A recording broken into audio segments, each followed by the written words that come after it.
brandnya harus kuat, dan juga penjualannya sebenarnya harus gampang dulu. Dengan niat gampang ini kita pengen ngasih manfaat ke teman-teman yang juga apa istilahnya, pengen bantu kita, pengen komit kita dalam bentuk reseller.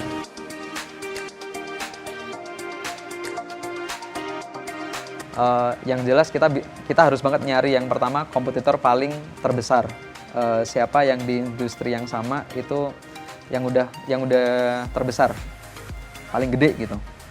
Istilahnya kalau boleh nyebut brand gitu, misalnya kita main di industri buku itu mungkin paling gede di Indonesia Gramedia gitu, publishing paling gede. Dia udah punya store banyak, punya capital banyak. Terus yang kedua, kita harus banget nyari kompetitor terlama. Siapa kompetitor terlama yang ada di industri itu? Kita perlu riset udah paling lama tuh berapa tahun dia di situ. Kita perlu tahu siapa yang terlama, terbesar, terlama. Terus yang ketiga, kita cari kompetitor terunik. Dari semua list yang udah kita dapetin, kita cari mana yang paling unik. Paling unik tuh paling beda. Mana yang paling beda di antara semua kompetitor-kompetitor kita. Itu juga perlu kita cari. Yang keempat, kita perlu nyari terbesar, terlama, terunik, cari yang terbaru.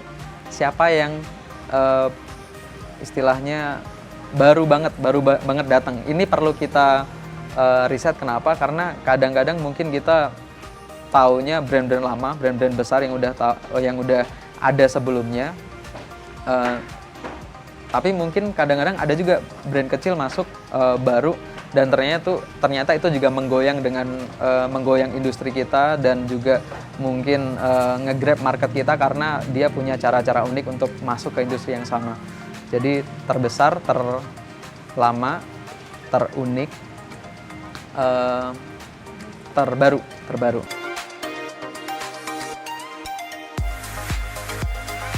Sebenarnya kalau ngomongin reseller, perlu saya akui juga sebenarnya ada juga mungkin perusahaan lain, bisnis lain yang punya reseller lebih banyak. Jadi saya akan share pengalaman yang saya lakuin aja. Jadi ketika ngerekrut reseller, kita pertama harus jelas banget bikin ya skema penawarannya dulu. Skema penawaran apa yang kita bikin untuk program reseller, mulai dari keuntungan apa yang mereka dapat, terus fasilitas apa yang mereka dapat ketika gabung jadi reseller. Satu itu. Yang kedua, sebenarnya ngerekrut sama maintenance itu hal yang bisa dibilang mudah.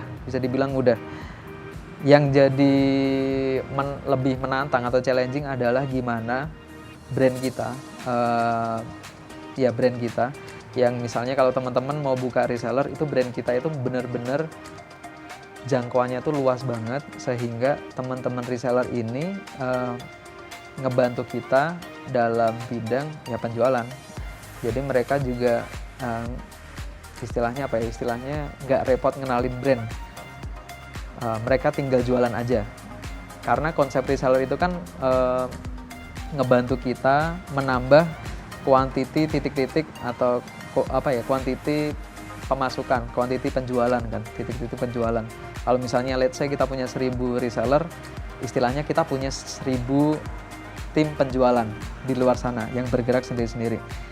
Tentu mereka akan sharing ke sosmed mereka, atau mungkin bikin marketplace, atau mungkin nawarin ke tetangga dan seterusnya. Yang menjadi challenging di kita sebagai sebagai pusatnya gitu kan, sebagai pusatnya atau sebagai yang punya brand, adalah gimana nyebarin brand kita lebih luas atau luas banget, sehingga reseller ini jadi gampang jualannya. Kepercayaan customer terhadap produk kita bagus, kualitas produk kita tetap bagus gitu, sembari berjalannya waktu. Jadi makin kesini kita bikin, atau yang challenging adalah makin kesini harusnya kita makin gampang jualan. Reseller juga makin gampang jualan, karena biasanya yang terjadi adalah reseller gabung banyak, tapi reseller kesulitan untuk jualan. Ya sebenarnya banyak faktor ya. Bisa jadi resellernya itu sendiri kurang komit atau memang nggak bisa jualan. Tapi satu hal yang challenging adalah gimana caranya brand kita itu luas banget, seluas mungkin. Gimana kita bikin campaign ngenalin brand kita sehingga orang tuh nggak perlu tanya brand ini apa. Tapi orang dengan mudah pesan ke reseller karena udah kenal brandnya, udah percaya sama produknya.